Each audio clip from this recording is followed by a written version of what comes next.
మాజీ మంత్రి అంబటి రాంబాబు గారికి గుంటూరు మేజిస్ట్రేట్ 14 రోజుల రిమాండ్ కూడా విధించేసింది.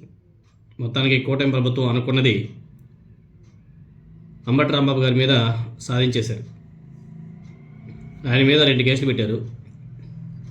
ఒక కేసులో రిమాండ్ విధించింది. మరొక కేసులో 41A నోటీసులు ఇచ్చి విచారణ చేయాలని చెప్పేసి చెప్పడం జరిగింది.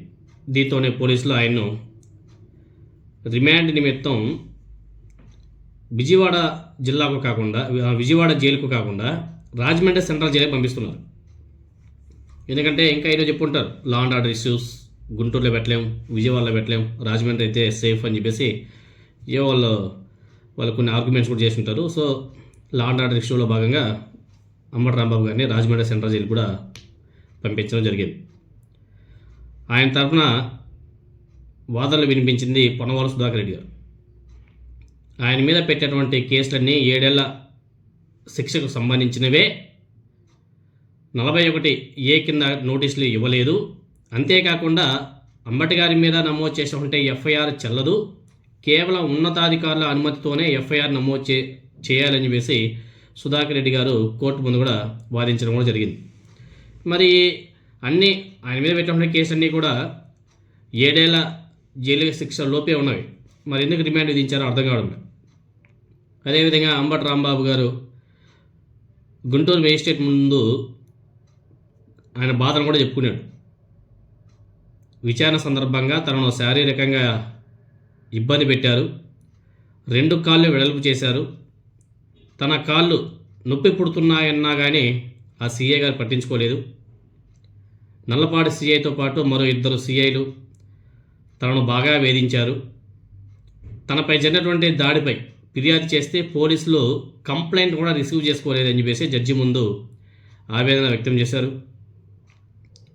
అదేవిధంగా అంబటి రాంబాబు గారి ఆవేదన కోర్టు జడ్జి గారు రికార్డు కూడా చేశారు. సో మళ్ళీ వైసీపీ ఏమైనా సరే మళ్ళీ ఏపీ హైకోర్టు ఏమైనా ఆశ్రయిస్తుందా అనేది చూడాలి. మేబీ ఆశ్రయించచ్చేమో, ఎందుకంటే ఆయన మీద పెట్టినటువంటి కేసులన్నీ కూడా మామూలుగా చిన్న కేసులే, 41A నోటీసులు ఇచ్చి విచారణ చేసినటువంటి కేసులే. మరి ఎందుకు సడన్గా ఒక కేసులో ఆయనకి రిమాండ్ విధించారన్నది తెలియట్లే. ఆఫ్కోర్స్ అంబటి రాంబాబు గారు ఆల్రెడీ మెంటల్గా ఫిక్స్ అయిపోయారు. అంటే వైఎస్ఆర్ కాంగ్రెస్ పార్టీ ఓడిపోయిన తర్వాత నుంచి బాగా అగ్రెసివ్గా తప్పులన్నిటిని కూడా ఎత్తి చూపింది అంబటి రాంబాబు గారు. ఆయన ఎలాగైనా సరే తొక్కాలా, ఎలాగైనా సరే ఆయన్ని తీసుకెళ్ళి బొక్కలో వేశారని చెప్పేసి పెమ్మసాని గారు, అదేవిధంగా లోకల్ లీడర్స్ అంతా కూడా ఎప్పటి నుంచో ప్లానింగ్. దానిలో భాగంగా ఇప్పుడు పాపం కొంచెం మనశ్శాంతిగా ఉంటుంది వాళ్ళకంతా కూడా. కానీ ఇక్కడ బలి అయ్యేది ఎవరంటే పాపం ఆ పోలీస్ అధికారులు బలవుతారు. ఎందుకంటే వాళ్ళు పైనుంచి వాళ్ళకి ఆర్డర్స్ వచ్చుంటాయి.